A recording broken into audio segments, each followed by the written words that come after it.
right, y'all. So we just had a massive blue wave, unlike anything we've seen in quite a while. Democrats have obviously been overperforming since Donald Trump took office in the elections that have happened this year, and this is no exception. New Jersey, Virginia, New York, and California. These candidates are overperforming by a large margin, double-digit points, pretty much up and down the board.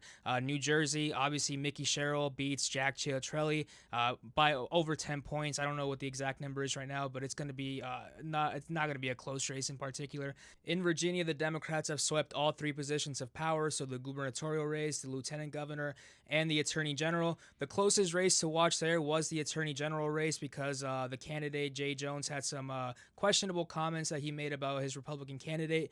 That was a closer race. However, he still won, and he still outperformed what the pollsters thought he was going to be doing during the election. So we actually had quite a bit of silent Jay supporters, believe it or not. This was kind of reminiscent of 2016. A lot of people that quietly supported Trump, that voted for him, that didn't, outwardly express that to people, and really kind of underestimated the pollsters' expectations. Same thing is happening in Virginia. Obviously, Jay Jones made some comments, but hey, still won. So the other thing to watch out for Virginia that a lot of people aren't talking about is the fact that they flipped 7 GOP seats to the Democrats. So now the Virginia Democrats have a supermajority in the House of Delegates. So that's great because now it's going to look like Virginia Democrats are going to redistrict and eliminate a few potential Republican seats from Congress. So that's something to watch out for in the future, but not a lot of people are talking about that right now. Zoran Mamdani obviously wins the race for New York City mayor. They really could have called this race in the first 30 minutes. Based on our calculations, actually, we didn't think that Cuomo stood a chance. So I don't know why they didn't call it sooner. Maybe just to give some people some hope. I have no idea. Now, I want to leave you with some closing thoughts with the help of Ron Filipkowski from Midas Touch.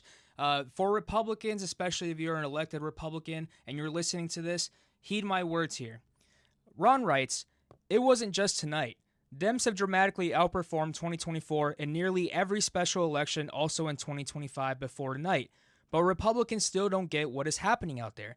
Keep enabling all of the worst abuses of Trump, and many of you will be voted out next." The way that things are going right now, with everybody pretty much revolting against the Trump administration, being voted out is the best case scenario for you. There's actually a much worse case scenario because Democrats are going to go into the midterms and they're going to go into the next presidential election pissed.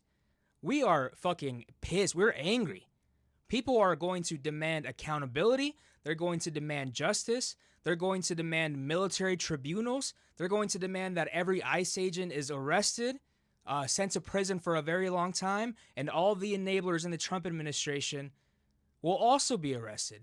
We're going to demand absolute, unconditional justice here. Democrats are going to demand Nuremberg trials for you. Every day that Trump is in office, he commits a new crime against humanity. We are going to demand accountability from our leaders to put you in jail. So take the off-ramp now. There's many of you that are already seeing the writing on the wall. The podcasters were the first to sort of, kind of cower away, tuck their little tail in between their legs and say, haha, I was just kidding about being political. They were the first to see it. But now we're starting to see people like Marjorie Taylor Greene, who have been very unapologetically pro-Trump in the past, now suddenly sing a different tune when the polls aren't looking so good. You have Republicans in Kansas that are also saying they're no longer interested in pursuing a redistricting of Kansas because of how tonight's elections went. Look at the writing on the walls, guys. It's only going to get worse for you from here.